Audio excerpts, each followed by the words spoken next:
Welcome to Privacy Now, your go-to podcast for privacy, crypto, and AI. Each episode, we dive into the latest advancements, explore cutting-edge innovations, and bring you insights from experts shaping the future of Web3 and AI. From crypto degenerates to the ones in it for the tech, Privacy Now has got you covered. Okay, so welcome everyone to Privacy Now, the go-to podcast for everything blockchain, AI, privacy. And I say privacy because we're a bit focused on privacy ourselves, but that's not what we're going to focus on in this episode. We're going to focus on AI, and we have an incredible guest with us today. But first, I would like to introduce ourselves. So the format of the podcast is we're three hosts. But not all episodes will feature the three of us. So for some episodes, it's going to be me and Marko or Matej or But I'll start off with myself. So I'm Minnea. I'm the community lead for Oasis. And basically, I've always been passionate about technology. At a very early age, I've dabbled with computers, consoles, took things apart, then started my own business. I had a web hosting company, and I got into blockchain because I had a Ethereum mining operation, a pretty large one. But we shut it down due to market, basically. It wasn't worth it. Like electricity was way more expensive than what we were actually mining. But yeah, it got me passionate about this field, and I joined Oasis back in 21. I think at the beginning of 21 as an ambassador, and then during the actual project. But I'm actually passionate about the actual technology and not speculation or, I don't know, the more superficial field of blockchain.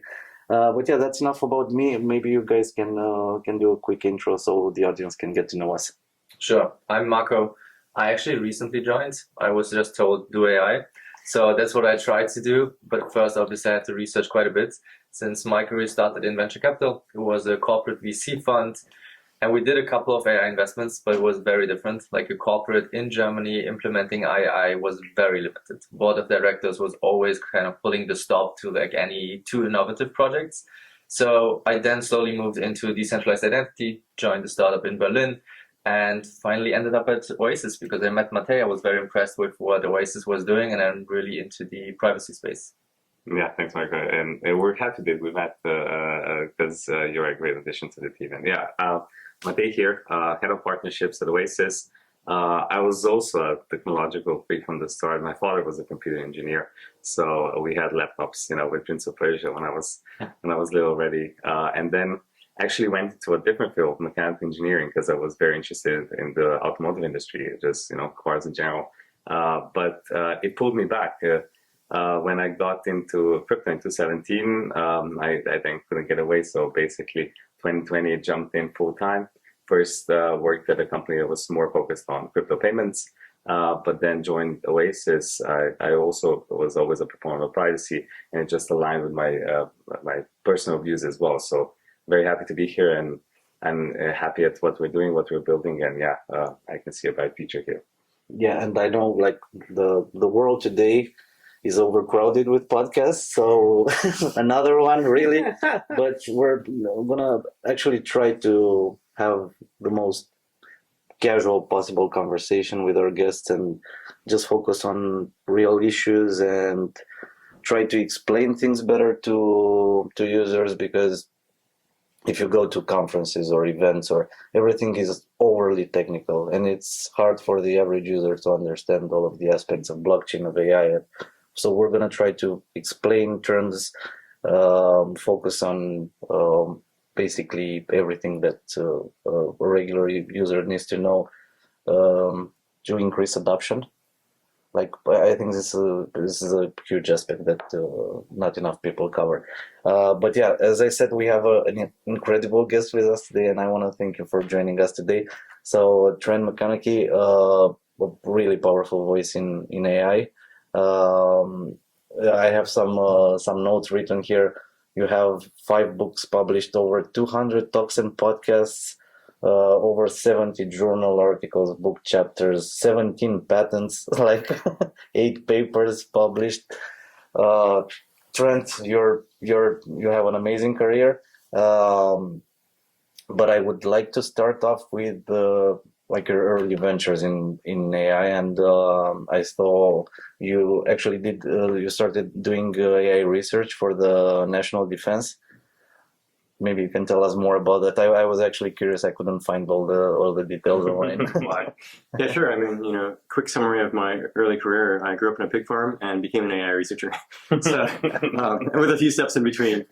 But actually, I mean, how that all happened was I was programming from a very early age. My father, the pig farmer, got a computer for my brothers and I, and you turn it on, and there's a blinking cursor, GW Basic, programmed by Bill Gates himself, that version actually. And, so I got into programming very early, side by side with hockey and shoveling pig manure and driving tractors. And I just loved it. So I just kept at it more and more. And that led to studying electrical engineering in university and computer science. And straight out, and while I was in university, when you study electrical engineering, you can sign up for the IEEE to become a member. That's the professional society for electrical engineers. So starting second year, you could pay like $5 a year, that's it. And you could get a subscription to the IEEE transactions on neural networks. And to me, this was like amazing, right? Because I was paying whatever, $25 a year for Wired magazine or whatever it was. And I loved Wired. So I had IEEE transactions on neural networks, another one on fuzzy logic, another one on evolutionary computation, and a couple more as well. And I just devoured them. That was my morning reading. And at the same time, this was early days of the internet. This was the early 90s. And so I was going on to some early websites, actually more BBSs, and downloading codes for neural networks and stuff, programming my own, and just hacking with AI and playing around. And so then, for summer jobs, you can you apply and you can maybe be a tree planter, or if you're lucky, you go and work for one of the oil companies just west of where I grew up in rural Canada. So I had applied to some of those, but then I also saw this job working for the government, the Canadian Department of Defense, to be precise, doing AI research. And I thought, okay, well, I couldn't believe that someone would maybe want to pay me to do AI. So I applied, expecting not to get it, but somehow I got it. I guess it's probably pretty rare back then for some university kid to be hacking on AI and reading IEEE transactions. So they brought me on, and I loved it because, well, they paid me to work on AI. And I remember this was, 2 summers in a row working out of Ottawa at the facilities there. And I would show up first thing in the morning as soon as they're open, which is, I think, 8 a.m. And they would kick me out at 6 p.m. The military police would come along with their guns and like, you got to go. So I'd go home and I would, go read my journal articles and hack at home, and just did that day in, day out. And so after a couple summers of that, like super intense, 80, 100 hours a week of this, where I wasn't burdened down by classes because it was just summer, then it helped me to get really good. And I parlayed that into doing a startup straight out of university, which was applying AI for chip design. And that was sort of how I spent my final year of university, where it was like, 60, 80 hours a week of working on the startup and 20 hours a week of going through classes and stuff, right? Graduated, got good marks, all that, but the focus was the startup. So that's how I did this work in national defense. And specifically there, it was time series prediction. So it was, if people are driving around a tank, there would be 2 people inside the tank. One of them was driving the tank, and one of them was actually had headphones on listening to audio radar. So it was this radar pinging, and you could listen to it and trying to figure out, okay, is that a flock of birds? Is that people walking? Is it something else? And I had to do a classifier that would say, instead of needing that person in the tank just listening to this radar, instead you have an AI, a robot, that listens and says, yeah, there's a flock of birds over there, there's people walking over there, et cetera, right? And that was the problem that I was approaching. And then I used that as something to sink my teeth into and get really good at trying all these different techniques and seeing how well they did, varieties of neural networks and genetic programming and swarm optimization and a whole variety of ways to look at the problem with autoregressive and ARIMA analysis, all of this, right? So it was a really great first start. And my supervisor was also, he had studied under Jeff Hinton, a legend in AI in Canada and otherwise. So I, learned through my supervisor, Henry Lung, about, this approach to AI and thinking about it. And I'm grateful to Henry for all those teachings. And that is still in the 90s. This was in the 90s, so it was 97, 98. Yeah, that's crazy. And your first startup, like ADA? which I know is the ticker for Cardano, but has nothing to do with that. It's analog design automation. Yes. Charles read his paper, Yeah, and got the idea for Cardano. How is that? Like, what was the idea behind it? Yeah, so the story there is, so I was studying electrical engineering, and in my university in Canada, some professors, they do their thing and they keep doing their thing for 20, 30, 40 years. So in USA, a lot of the electrical engineers had really aggressively progressed to doing nothing but digital. But it happened to be in the University of Saskatchewan, where I was studying, there was a professor who was, legendary at analog design, and he had a class on this in my, second, third, and fourth year, I think, electrical engineering, analog design. So, and I loved it. I thought it was so fun because it wasn't just, the digital stuff was cool, but the analog stuff was just so interesting. And it's very similar to AI, sort of continuous values and thinking about how waveforms get changed and shaped around and so on. And sort of very nonlinear thinking too. So I remember walking out of one of those classes one day of analog design and going to the library to have a quick glance at the newest issue of IEEE Transactions on evolutionary computation because I'm a huge nerd. And I open it up and open up the first paper, and it was a paper by John Koza and Forrest Bennett and a couple others on automatically synthesizing analog circuits with genetic programming, right? And my first thought was, oh shit, am I going to be obsolete from what I just learned? And my second thought was, holy cow, this is super cool. I love this. I need to learn more about this, right? So I devoured the paper, and then I'd already been reading tons of genetic programming and stuff. And I made a point, after I read that, I was thinking about it more and more. And that summer, I drove 16 hours straight to a conference for, I think it was the third workshop in genetic programming ever, right? It wasn't even a conference yet. And I knew all the authors, I knew all the papers, and they were all heroes to me. Like, their stuff was super cool. So I met John Koza, who is a professor at Stanford, and his team, and talked to him about the work on analog circuit synthesis. And he's like, yeah, I just did it as a demonstrator. I'm not an electrical engineer. If you want to take this and run with it, go for it. And I met him, right before my final year of undergrad, and I'm like, I will. So, and their big challenge was it's been taking them 1,000 computers running for 1 month to synthesize one circuit, right? And John had built a data center in his house of 1,000 machines. Back then, we didn't have data centers. He called it a BOF cluster. That was the name at the time. And in fact, this cluster, because he was a prof at Stanford, Sergey and Larry of Google fame, went to his house, checked it out as inspiration for when they started building Google. So this idea led directly to Google data centers and then data centers in general. So John was right at the this was back when? This was like, he built this in 96, 97, somewhere in there, and maybe 95 even. And had the governor of California come and clip have a bow tie around it, all that. But anyway, so he basically said, Trent, go for it, right? And so for my final year undergraduate project, this is what we did. We said, let's start with what John is going for this problem. But we know the problem better because we've been studying analog design. And instead of needing 1,000 computers running for a month, can we make it faster? Can we make it 10x, whatever, faster? And we had ideas about how to do this, leveraging nonlinear optimization, leveraging swarm optimization, and some other tricks. And we managed to get it where we could get similar results in 10 minutes on 5 sandboxes. And we had that by the time we had graduated. So me and 3 friends did this for our final year. And then to me, that's pretty awesome, right? We were right at the very edge. So we started a company around that and brought in 2 other friends who helped in the business. So the 6 of us together formed this company, Analog Design Automation Inc. But that's a mouthful, so we would call it AGI. And from that, this was, we founded the company in 1999, spring of 99, right after we graduated. And it was the height of the .com boom, right? But we were in the middle of nowhere, Canada, Saskatchewan, Canada. And there's people there, though, who are entrepreneurs and builders and so on, who wanted to be part of this, high-tech boom. So they invested and stuff, and we were off to the races. And from that, that was our seed. And a year or so later, we got a Series A of 10 million, got investment from Intel and Synopsys, which was one of the is one of the leading CAD companies at the time. And kept growing and building the product and evolving it. And eventually, the company got acquired about 5 years later, right? So yeah, the 10 million back then is quite high because inflation. 10 million is nothing now. Maybe buy a couple of NFTs and that's it. No, but adjusted for inflation. But why an investment from Intel because of the computation? Intel,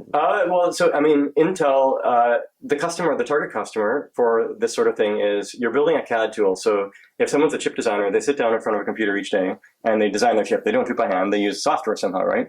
So they use the software to connect together analog circuits in various ways in this sort of schematic editor. And then they run a simulator that basically solves some differential equations and shows how the waveforms change with respect to time and other analyses, not just time-based, but frequency-based and so on. And then once they have a design that they like by, rearranging the circuit, transistors, and the size of the transistors, adding a resistor here, whatever, then they do a layout, which is how to take that net list of how the transistors are connected and give the manufacturing instructions. It sort of looks like a bunch of overlapping polygons. And then that gets manufactured as a chip, right? So all of this needs software, and there was existing tools for all of these things: the schematic editor, the simulator, the layout editor, and then that goes off to manufacturing. And we, created this new category for basically at the level of the schematic, side by side with the schematic editor and the simulator, for circuit design, where at first it was rearranging, like adding new components automatically and all that, but that was too advanced for the designers. So we actually descoped and focused just on wiggling the parameters, just optimization. And that was enough for them at the time. And then they said, we don't want to optimize just 10 parameters. We need 100, we need 1,000. And we're like, game on. And, we came up with the tech for that. So, we listened to our customer, we pivoted. But going back to your question of Intel, so our customers were people who, semiconductor companies who design and ship chips for a living. So Intel was the largest semiconductor company at the time, and for most of the lifetime of the semiconductor industry, it had been until recently, right? NVIDIA overtook, and there's a couple others. But Intel is still huge, and it was the Wintel era, so they were by far dominant, right? And the others out there were, the Samsungs of the world, and Qualcomms, and NVIDIAs, and Sonys, and all these guys, right? So those were our target customers. So Intel invested in us as sort of biggest semiconductor in the world as a potential customer, right? And also then we had access to their engineers to give us feedback on what we were building, and that was very valuable. So of course, like I think real feedback is. And that was only the first startup, right? Yes. Yeah. Then you have another one before Ocean. Yes. So we after ADA got acquired in early 2004, so we're 5 years in, pretty quick in and out actually for a startup. I lined myself up to do a PhD in K Leuven, Belgium. Here we are in Brussels, so right next to Belgium. And I was very fortunate to study with a professor there, George Gielen, who was both a world-class analog circuit designer and a world-class analog CAD expert, and one of the very few people in the world like that. And I already was well aware of the group, so he invited me to study under him in his group, and I took him up on that offer. And then being crazy as I am, I decided to start another company before I started the PhD, also in the space related to analog circuit design and optimization, with one of the co-founders of the first company. So instead of 6 founders, there was 2 of us, myself and Amit Gupta, and we founded something called Toledo Design Automation. And it focused on a different problem. The first company was, in the end, circuit optimization, but nominal, not really accounting for variation like tolerances and stuff. But then that was starting to become an issue in circuit land. This was, 2004, 2005-ish. Transistors keep getting smaller, smaller, smaller. That's Moore's law, but atoms don't. So when you've got a few atoms out of place, then they start to make a difference. This was starting to happen. So yield was becoming an issue. So that was, we started off by doing yield optimization, which was, wiggling the parameters of the circuit, but accounting for the variations. And iterated with a few lead customers there. But we also learned that was a bit too advanced for them. So Again. This is the thing. Like overall, you start with an initial product, you engage the customer, and you learn and you iterate. And we pivoted, and in the end, the first hit product that we had was just estimating yield itself. So estimating yield of a 3 sigma circuit, 1 in 1,000 chance of failure. That only takes you, say 10,000 Monte Carlo samples, right? So you can simulate that in, say, an hour or a few hours, depending on the circuit, right? But if you have a bit cell, it's a 1 in a billion chance of failure, right? So we're talking, 5 sigma to 6 sigma. And if it's, say, 1 in a billion chance of failure, if you're going to do Monte Carlo samples, you need at least 50x that. So 50 billion samples. But to simulate that will take you a month on a cluster. So the NVIDIAs and Sonys of the world and Qualcomms were, trying to verify their chips, but it was taking them way too long. And, time to market really matters on profitability. So we started exploring technologies to do this with importance sampling and other variance reduction techniques. And basically arrived at an approach that was both scalable and accurate, that we called high sigma Monte Carlo, and that became our first hit product. We rolled that out, I think, in 2007. And yeah, Sony, Qualcomm, and NVIDIA were our first 3 customers. And after that, within a few years, most of the industry had adopted it. And we managed to follow that up with a couple other hit products, one for verifying worst case conditions, and another one for hierarchical variation. And so that company, Solido, I'm pretty proud of that. We basically became ubiquitous in the industry, even being used by TSMC when they designed the next generation of silicon itself. And then in parallel, I worked with George Geelan and the PhD students at KU Leuven.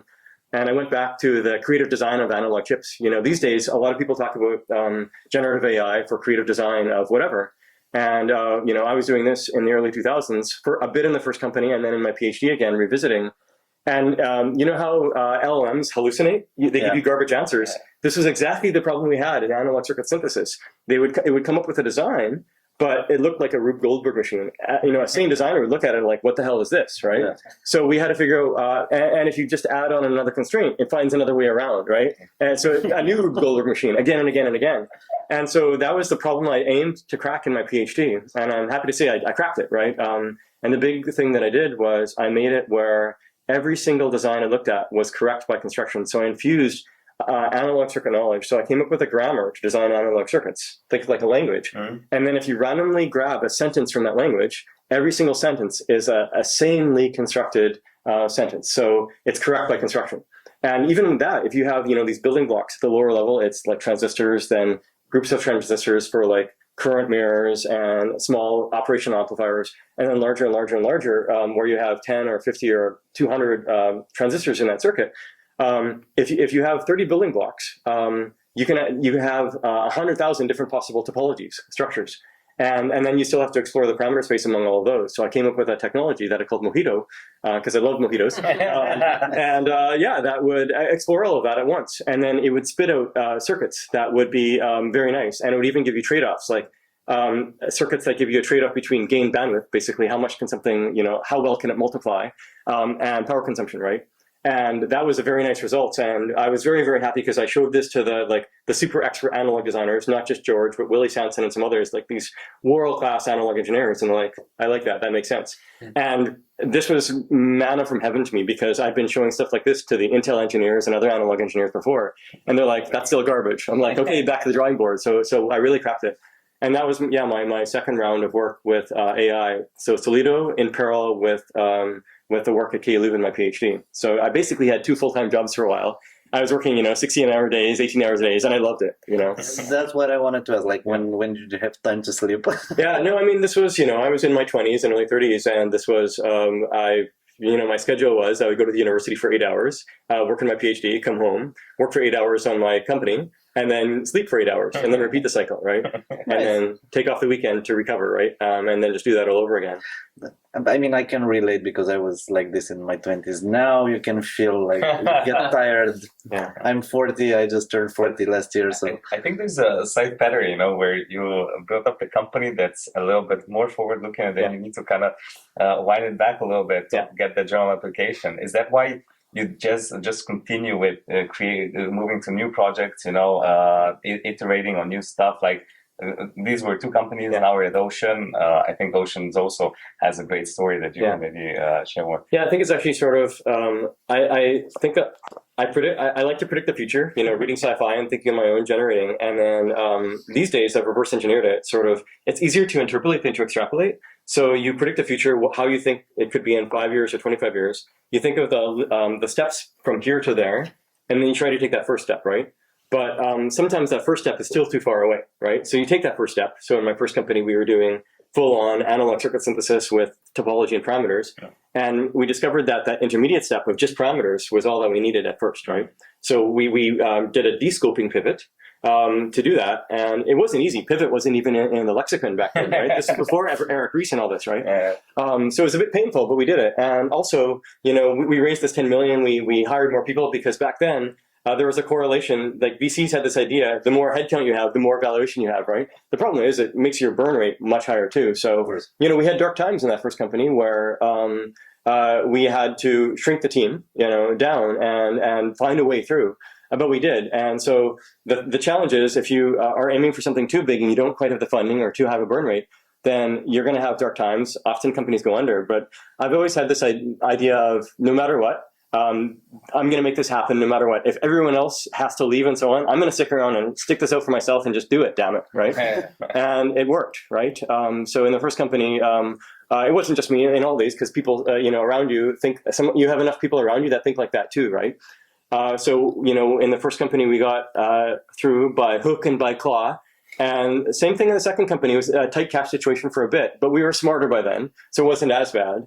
But once again, we had to do a zoom in pivot, right? At first, we were doing estimate yield and optimization at once. And we did a zoom in to just estimate yield, but then tweaked the problem to estimate yield of bit cells at first, and then other high sigma stuff, right? And then expand from there. But once you get a footing in that first product that you really truly have product market fit, and it's a qualitative thing, then you can expand from that, right? And your customer base that you already have has come to trust you, and they'll tell you what's important is the next thing. So we iterated a lot with Qualcomm in that second company. The product group there, they were just awesome to work with, and they knew what they wanted next and next and next, and then they knew that we would be capable of it. So they kept teaching us. And then over time, we got to know other groups and other companies too that taught us what they wanted. Broadcom pushed us, to go from, I think, 10,000 parameters to 100,000 parameters. They're like, this is cool, but you need to be 100x scale. And we're like, game on, right? Game on, right? And that's radically different than academia, where in academia, it's, you'll get a paper published if you're 25% faster. And we had our customers saying, you need to scale by 100x. Well, game on, right? Yeah. And you find a way.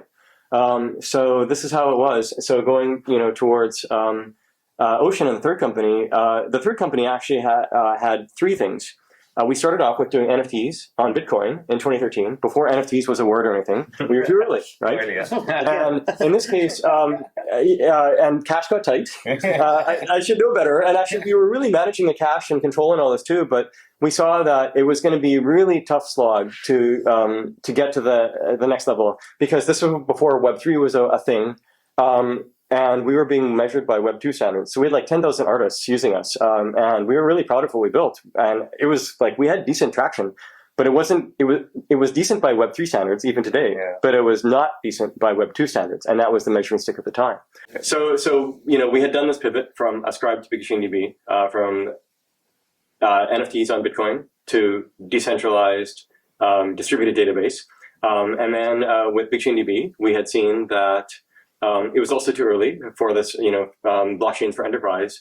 I had been thinking a lot about AI, missing AI, and then also thinking and writing about it, where hanging out with Simon Rouvier and others about, how AI and blockchain could work together. That's what led to my thinking on AI DAOs, mid-2017, 2016 even, I forget. And then, so mid-2016.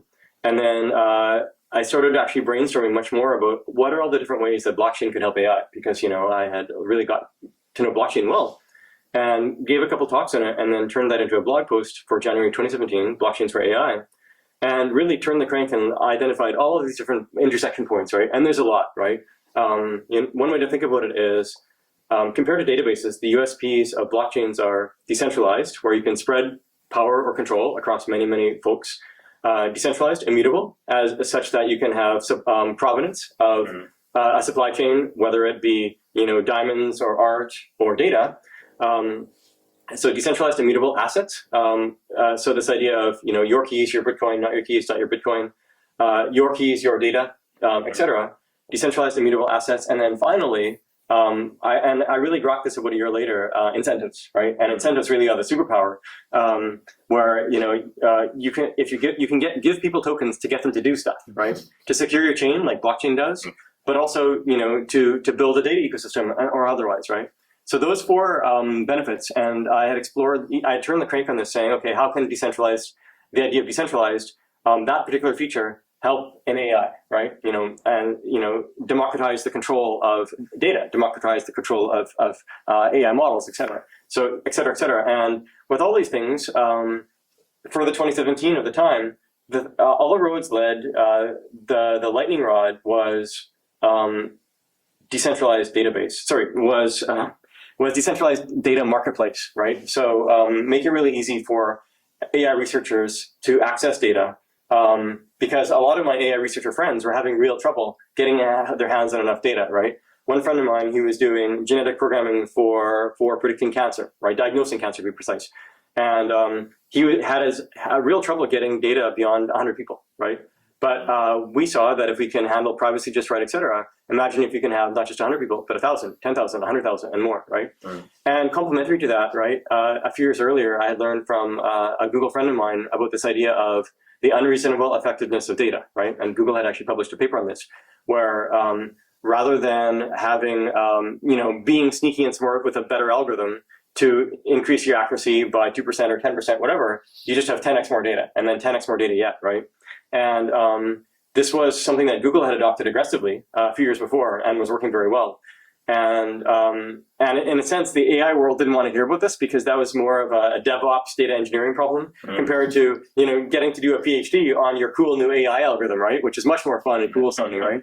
But it was actually super useful from a business standpoint, because if you're a business that wants to, get more and more accuracy, like Google was for search, you can just spend more money and get 10x more data, 10x more data, 10x more data. And I actually ran into this problem in my very first, in my work at National Defense in Canada years before. I was given this data set of about 20,000 data points in time. And, the accuracies, I think I started off my baseline with some linear models of like 56%. And by the time I was done with, fancier neural network and genetic programming models, maybe 65%.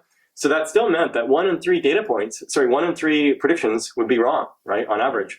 And at the time, no one really thought much more about getting more data. It wasn't a common thing.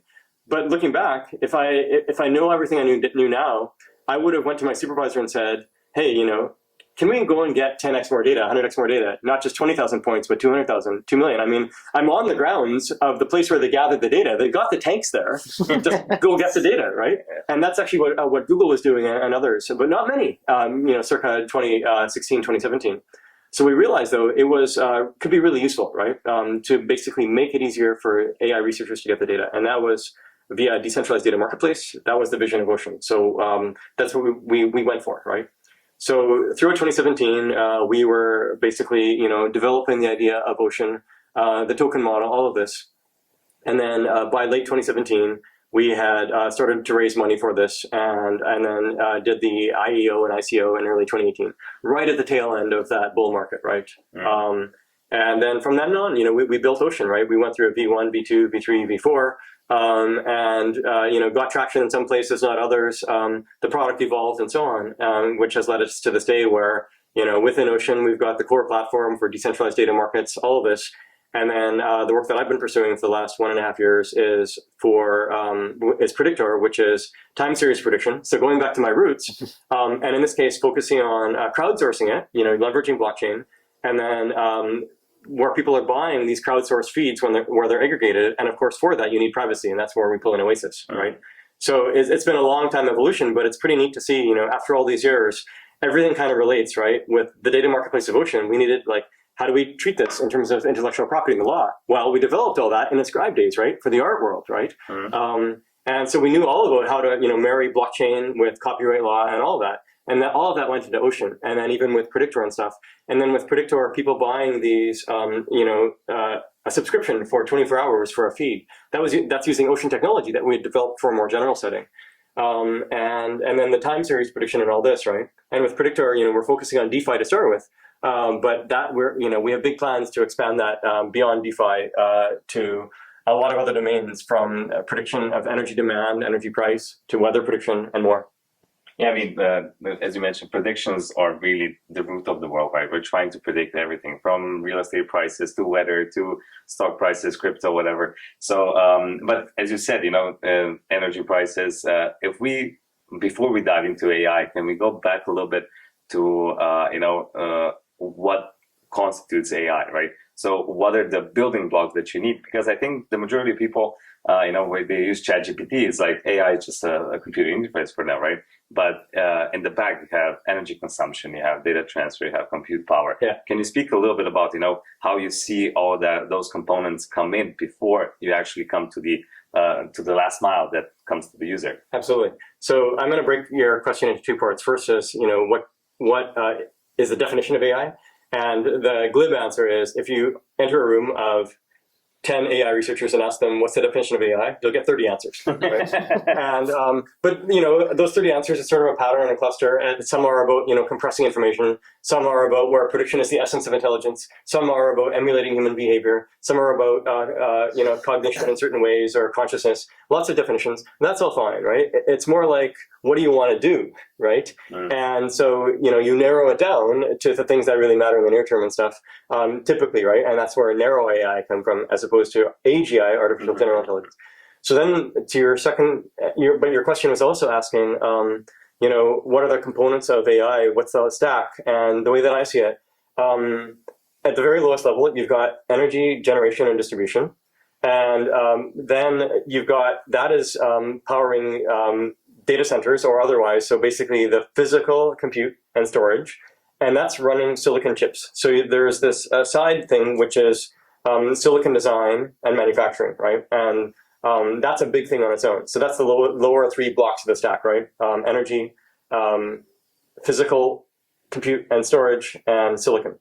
And then above that, that's where you start to have, well, here's the decentralized version. You have the chains managing the things that need to be managed on chain, transactions and money and other stuff. And then you have the blockchain game on top for like Predictoor, for example, where it's really people submitting predictions, and if they're right, they make money. If they're wrong, they lose money. And then on top of that, you have the last mile web apps, as well as CLIs, command line interfaces, etc. So that's an example of a crypto-oriented stack. But overall, the bottom half is the same whether it's centralized or decentralized. And in the top half, basically, you could summarize it as the last mile, right? That's talking to this large-scale storage and compute below, right? The last mile, and then finally users and all the different use cases, right? And I also like to delineate, when we talk about AI, most people are thinking about, like you said, ChatGPT or something like that. Those are one-off predictions, right? And there's a large world of AI around that for one-off predictions. But when you're making predictions, just as big as one-off is time series predictions, right? Like think like weather. You open your Apple Weather app and it's telling you, what's the chance of rain 1 hour ahead? And you come back 30 minutes later, it'll tell you the chance of rain 1 hour ahead then, right? So it's rolling predictions 1 hour ahead. But it also gives you rolling predictions 2 hours ahead, 3 hours, 1 day, 2 days, etc. Right? Okay. So time series prediction is just as important as the one-off predictions. It just doesn't get the press, right? And there's a bunch of other AI that doesn't focus on prediction, but it's more on synthesis of stuff. We see this for image generation and so on. And for my work too, this is things like synthesis of analog circuit structures or just parameters and stuff, right? And that's very useful in a lot of cases too. So, and there's lots of other categories of AI, but you could categorize, there's the predictions, one-offs and time series, and then there's synthesis and a grab bag of other things too, right? And once again, though, every AI person will give you different definitions. So ultimately what matters is, how is it useful? How can people use it? Okay. But do you think, since you spoke about energy, because this was a huge issue with the mining, for a long time, like environmental concerns, governments trying to shut down operations. Do you think AI is impacting this in the same way that mining did? Like, because it does require a lot of computing power. And so it wasn't until the last couple of years when AI has really gotten to larger scale. Actually, no, that's not quite true, because, if you think about Google or others doing large scale AI, they have these data centers that suck up a lot of power, going back, more than a decade, right? A couple decades. But now there's a lot more people going for it. And, these most recent generation of neural networks, we went from smallish neural networks to deep neural networks to now large language models. It's all the same architecture, basically. They're much, there's way more parameters, right? Instead of 100 or 10,000 parameters, you've got 10 billion, 100 billion plus parameters. And all of those need to get figured out running an optimization algorithm, right? And so it is a lot more people that want to do large-scale compute to train these things. And even inference isn't cheap in terms of energy. So, and overall AI, if you look back the last few years, it's scaling at 10x a year, right? So about 3.3x of that is from Moore's Law, and basically people being aggressive on the silicon side and related infrastructure. And about 3.3x, the other 3.3x is from optimizations in the algorithms, right? So on the physical side, the Moore's Law side, it's hard to get more, well, we are getting more efficient in terms of energy, but it's not scaling the way that it was 30 years ago. But people still want to keep spending the energy, of course, so it's going to be more and more demand. So I don't know what the number is, but it could be, say, 2x demand of energy every year or 5x, whatever it is. And it's going to keep happening, right? So, and there's been some pretty interesting models of people extrapolating this, where, within a few years, it's going to be, 10% of the energy demand of the world, and then even 50%, and then even 90%, right? Which sounds outlandish now, but exponentials are funny that way, right? In the exponentials in the near term, it feels like it takes longer to get to, and then the predictions that are farther out tend to come faster, right? And this is the nature of exponentials, and there's quotes around that. So AI energy demand is going to keep going up, but if you look at energy generation, it was actually growing exponentially for decades and decades and decades and decades, right? Like 100 years plus. And then for the last 10 or 20 years, it's kind of got flat. And society itself has been cultured around this idea of like slow down, even decelerate, all that. And we're getting more efficient in our use of energy. But it's kind of crazy to think that we should just assume flat energy supply, right? I mean, for God's sake, we have nuclear, which has gotten really safe. And really, like, a lot cheaper. We have small modular reactors, all that. That can be scaled up like crazy. People are on this chase for fusion, which will be amazing. But we also already have fission, which was a sci-fi thing in the 20s and 30s and 50s or whatever. And it's been powering, it's been powering aircraft carriers going around in the sea. Like, what do you think they run on, right? Or these submarines that are underwater for years at a time, right? Decades at a time. What do you think they run on? So fission is a thing, and it really counts. And then solar has also got radically cheaper, right? Because it's actually been following Moore's law, literally, because it's silicon at the heart of it. So, of course, it's intermittent, but even between those two things, we can generate way more power. And we don't really have a shortage of supply for fission as well. There's so much uranium in the world and other materials like thorium, et cetera, that, we could go back onto this idea, society, of let's get another 10x power generation, another 100x, another 1000x. And if you actually look at productivity of humanity, there's a strong correlation of that, of power generation and productivity, right? And there's even books written about this. So let's, get back on that horse and start aggressively increasing our use of energy again for AI and otherwise, right? Rather than this sort of decel mindset, which doesn't help anyone.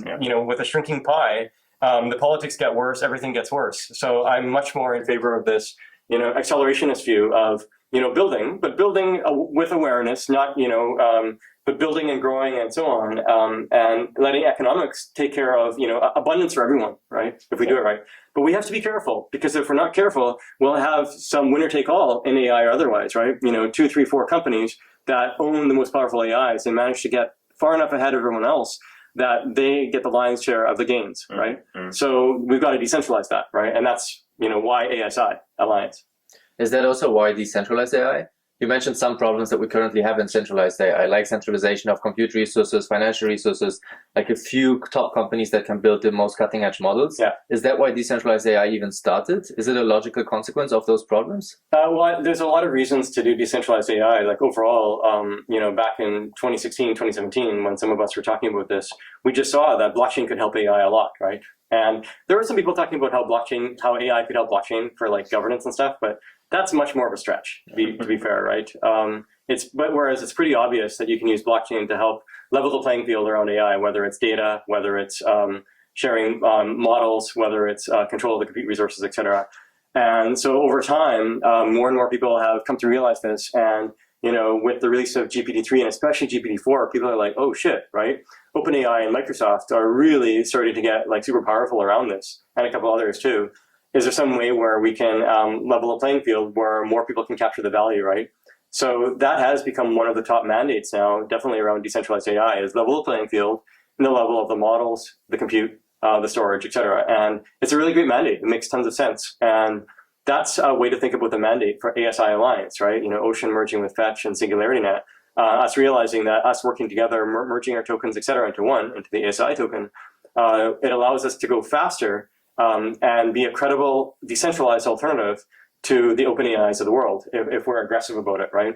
And decentralizing, leveling the playing field all the way along that stack, everything from energy to the data centers to the blockchain games, to the final last mile interfaces and the models there and stuff, right? So all of that can be decentralized. Some is harder than others, right? Probably the toughest nut to crack is the foundries themselves, right?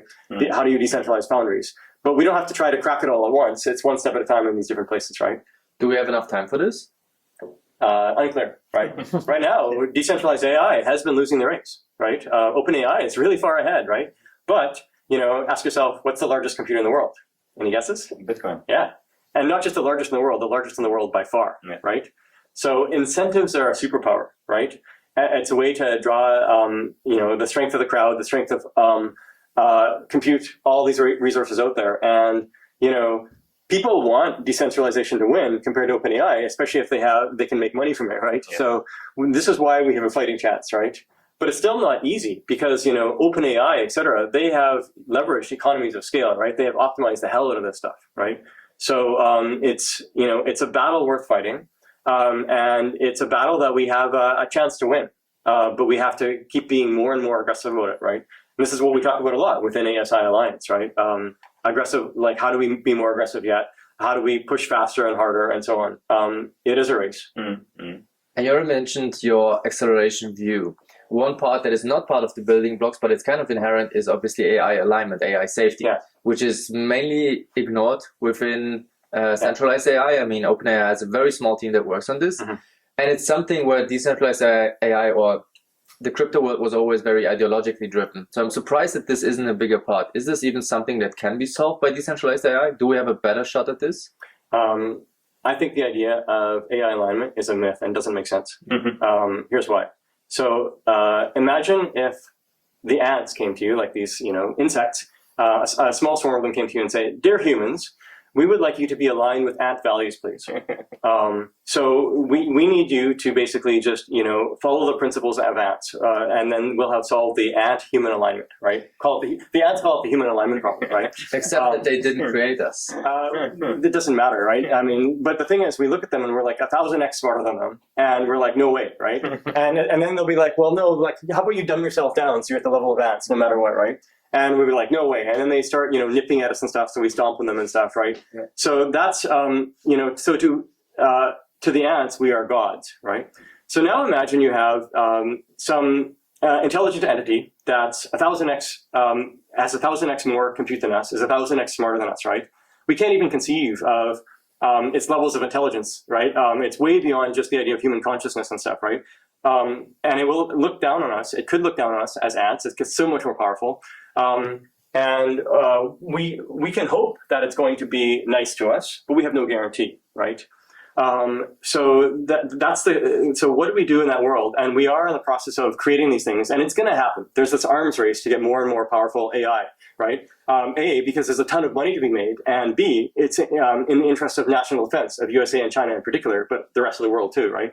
So between those two things, this stuff isn't stopping. We're going to, have this AI keep getting better, better, better till we hit AGI in 1 year or 4 years, or 7 years, depending who you ask. And then, another 10x, 100x, 1000x past that. And because we're doing 10x a year, then that means it's only, 1, 2, 3 years past AGI, and we get to ASI, artificial superintelligence, right? So this is going to happen, and we're not going to be able to slow this down. There's no way that USA will slow down because they will cede power to China and vice versa, right? It's actually speeding up.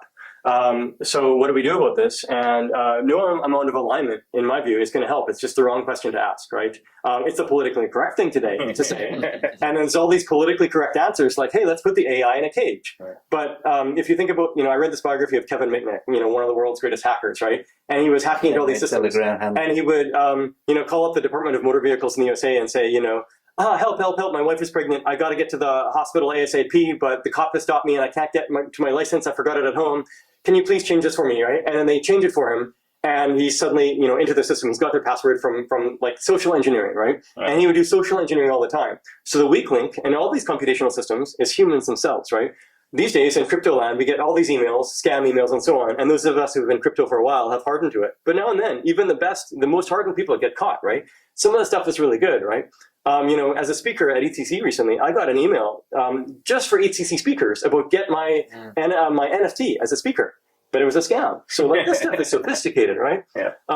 So overall, all these ideas around AI alignment, it's the wrong question to ask. It doesn't make sense. But the question we can ask is, in a world where there's these silicon entities and post-silicon entities that are 1000x plus smarter than humans, current humans, meat bag humans, what do we want to do about it, right? What role do we want to play in the future, right? And some people will be like, oh, I like myself and my body and all that. That's great. That's fine. But I don't like the fact that my pattern of intelligence living in this meat bag is going to conk out in less than 100 years, right? That sucks, right? I don't want to die when I don't want to die. Maybe I'm ready to pass on when I'm 90, and my grandfather made it to 94 and he was ready to move on, right? But what if I'm 94 and I'm on deathbed and I'm my body's about to conk out, but I'm not ready to go? And I know a lot of people like that, right? John Holland was a friend, the inventor of genetic algorithms, and he was so lucid and so excited about AI and talking about AI and all that right up until his death. And he was 82 years old, right? And I saw him about half a year before his death and just had wonderful conversations. I don't want to die when I don't want to die, and I'm pretty sure that a lot of people are like me like that, right? So Brian Johnson calls it "don't die," right? Live long enough to live forever, right? And so related to that, is there some ways where we can get a competitive substrate as humans? And well, the obvious competitive substrate is silicon. So how can we, migrate there over time? There's uploads, but that's probably 20, 30 years away. But you never know. Maybe someone will figure out some cool tricks in the near term. And the other way is with brain-computer interfaces, right? Where you start off with very low bandwidth with just simple, measuring the electrical signals in your skull. That's EEGs. But then you get fancier and fancier with things like near-infrared and optogenetics. And maybe the implants Neuralink style, but I don't think we need to get to that. I think the optogenetics will be enough. It's enough. So that's what, so I see that we might have a fighting chance that way for those who choose to go that direction. And for those who don't, that's fine, right? But even if some humans choose to go that way, then at least those humans, they'll tend to be aligned with human values, and they'll be able to help, where humanity itself can have a fighting chance in this age of, intelligent entities that are 1000x smarter than current humans, right? Fast forward 100 years from now or 500 years from now, you're going to have all these patterns of intelligence out there on silicon and post-silicon substrates. Some are going to be fully digitally derived, right? Just growing from maybe current LLMs. Other ones are going to have some provenance from human cognition, et cetera. And there's going to be huge mixtures, right? So that's how I see it. Alignment is not the question. It's more like, what role does humanity want to play in the future? And I want to be around 100 years from now. Maybe I want to be around 1,000 years from now and explore the universe until further notice. Maybe at some point I'll be like, I'm done, I'm good, and I just turn myself off. But in the meantime, I'll just unplug myself. But in the meantime, I want to keep going. So that's how I view it all, and I think that's a very hopeful idea. And I summarize that idea as BCI ACK. So brain-computer interface accelerationism, right? And this is the answer to AI alignment, but it's not about alignment. It's about where something human or post-human can be part of this future universe as we explore and reshape the cosmos together. If this is your big chance, or for us as humanity to have a fighting chance against ASI? Not against. To play a role in the future. It's not a battle. Yeah. Smart about it. We're not in the Matrix yet. They're not using us as batteries. Shouldn't then this be the big problem that most people kind of work on to improve BCI so that we can get there? I think so, actually, yes. I think we should have as much effort in BCI as we have in this arms race for AGI and ASI right now, right? More and more people are starting to realize this. Part of the reason I wrote a big article about this published at the beginning of this year called BCI Act. And it was very popular, and a lot of people actually, I wrote it to inspire others because I'm focused on ocean right now and stuff. And ASI, because decentralized ASI, because that's really important too. And I wrote it to inspire others to pursue things. And it actually drew a lot of people to me. And I helped to connect the dots with various people. And, on the side, I've been investing in some BCI startups and so on, right, to help catalyze this. And interestingly, there's even a role for ocean to play. One of the big sub-problems to solve is cognitive liberty, right? If we've got these high bandwidth brain-computer interfaces, do we want that mediated by centralized computers inside Apple? Or Facebook, right? Probably not, right? Whereas if you can have decentralized access control that's mediating this, where it's only me who can control this, that's perfect. I wonder who has decentralized access control. Yeah, that's really good at it, and that's Ocean, right? So Ocean actually can play a big role in this, and it's one step at a time with all this, but I fully agree with this question. There is this race to AGI and ASI, but there needs to be a similar parallel race to HSI, human superintelligence. And that's the big vision of ASI? The big vision of ASI right now to start with is leveling the playing field for superintelligence, or artificial superintelligence. But we also see this other stuff, right? We just haven't made it a focus yet. You know, we've got to get our ducks in a row, one thing at a time, right? But it's going to be, as you know, more and more part of that vision overall over time, right? Okay. Because ultimately, you know, within ASI Alliance, we care about the future of humanity. So if this is a giant glaring issue, then most people haven't noticed yet, but more and more will. So we're gonna have to, and there's a really interesting dovetail back and forth of blockchain and AI and all this, right? Like there's so much overlap of the things you can do and leverage that it just makes sense to pursue this as well. So it basically, in the end, we're at this moment, it basically boils down to the quality of the data we have. I would say actually, there's several potential bottlenecks towards building AGIs and ASIs, and so I'm going to focus on just that. The bottlenecks are potential bottlenecks are data, compute power, access to silicon, and energy, roughly, right? And you know, better algorithms too. That's just going to come. So maybe, you know, this year maybe the bottleneck is access to silicon. You know, there was big demand for NVIDIA H100s, et cetera, right?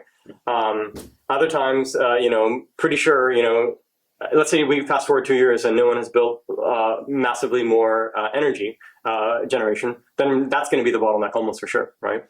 So there's going to be different bottlenecks that emerge over time, and then the market will take care of that, right? When it comes to HSI, human superintelligence, the bottleneck right now is simply enough startups that are going for it, that are really thinking about it like this, right? So actually the founding of Neuralink was around this, right? Elon was musing about this in 2015, 2016. Others are starting to pick up on this. Even in blockchain land, others are starting to pick up on this too. Protocol Labs is starting to spend more time with this and others, right? So, and the bottleneck's there, yeah, it's, you know, just getting, you know, people that are, you know, that have the skills and resources and passion to pursue this, right? So I've been, you know, where I can helping to catalyze this. And over time, yeah, we'll have these two parallel, let's call it, you know, there's a race for AGI and ASI, and in parallel, a race to HSI. Right. Maybe your views can be summarized in one number. So the question is, what is your P-doom, the probability for doom coming out of AI? And doom doesn't need to be extinction, it just means irrelevance of humans. Yeah. Well, there's sort of, you could say, what's the P-doom now, but the problem is that intervention by humans completely changes the probability, right? So if you're, you know, 200 years ago or whatever it was, there was this guy who wrote about the population explosion, right, at the time of Newton. And everyone is like, oh my God, right, we're going to get to whatever, 1 billion people in the world and we can't feed ourselves. Oh crap, right? But how did we solve that? We solved that by, you know, better fertilizer and other tricks, right? So, so the idea, generally these P-doom ideas are assuming a static universe where humans don't intervene. So actually I don't like the question, and instead it's more like, what can we do such that humanity can play a role in the future? And the most important thing we can do is accelerate BCI. In parallel with leveling the playing field around ASI, right? So both are really, really important, right? And so because Ocean and Fetch and Singular Internet are much closer to the AGI and ASI thing, that's the thing we're focusing on first. But at the same time, in parallel, you know, getting much strengthening on the HSI side, right? Human superintelligence, bit by bit, right? And there's other plays there too, bit by bit. There's more and more startups starting to emerge, but it's still early days, right? And yeah, we've got to accelerate that. But then your P-doom would likely be just the probability that HSI can compete, that it can keep up in the race.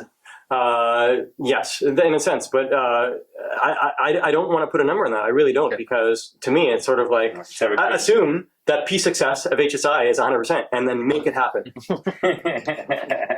Yeah, that's really how I think about it, right? It's sort of like if you have a startup, you don't say, what's the chance of our startup succeeding? 50%. No, fuck that. Our startup is going to succeed and I'm going to make it happen. Exactly. So this is how I view it for humanity. Exactly. I think that's how you grow, basically. That's in every aspect of life. You gotta encounter issues to figure out how to solve them. It boils down to scalability, basically. And yeah, it's really incredible that more and more projects are delving into this field. And I don't know, there are risks, a lot of them. What do you think are the biggest risks? The biggest is not doing it, because then we're going to get run over by ASIs. No, that's it. So all this worries about, you know, oh, you know, what about, you know, I don't know, if you're doing human trials, 1 in 1,000 people dying from it. well, it's a lot better than all of humanity being killed off by the ASIs, right? So that's the classic problem of bike shedding, right? Bike shedding is this idea of you've got a safety committee for a nuclear reactor, and they get together and they have no idea what to do about the nuclear reactor meltdown. They're just too hard for them to sort of conceive of any extra things they can do. So instead, they focus on making the bike shed safe, right? And just they focus all their energies on that because that's the only thing they can think about how to improve, right? And because it takes courage to think about the really big things, and that's exactly what's happening. For example, if you want to get FDA approval to do BCI research right now, it's all about what's the chance of people dying and stuff, right? From this particular trial. For example, optogenetics. If too many photons fire in your brain, then you could have a seizure. And that's a real problem, for sure. But you have to balance that risk versus if you're slowing this down by 2 years or 4 years, then what's the risk to humanity overall, right? So right now, Neuralink is in regulatory, they're basically slowed down like crazy by regulatory. But what's interesting is, in blockchain land, we think a lot about different jurisdictions, right? Where do you do your ICOs, Singapore, Switzerland, whatever. So overall, there's jurisdictional arbitrage for things to happen, right? This is actually happening on the medical front now, right?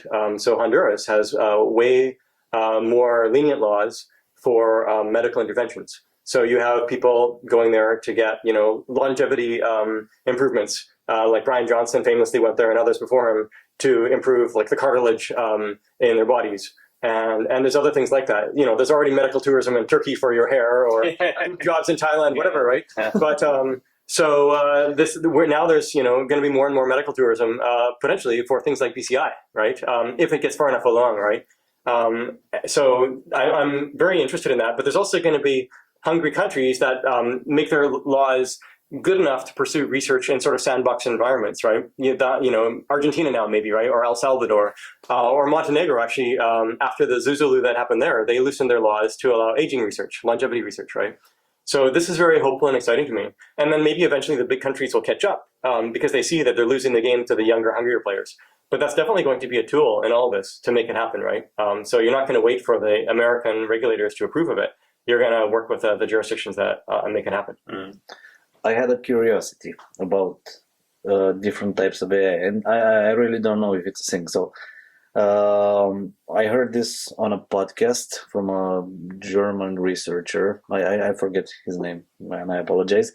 But basically, generative AI is AI that knows what it knows. Like the data you feed it, it can extrapolate answers based on that, and it can hallucinate.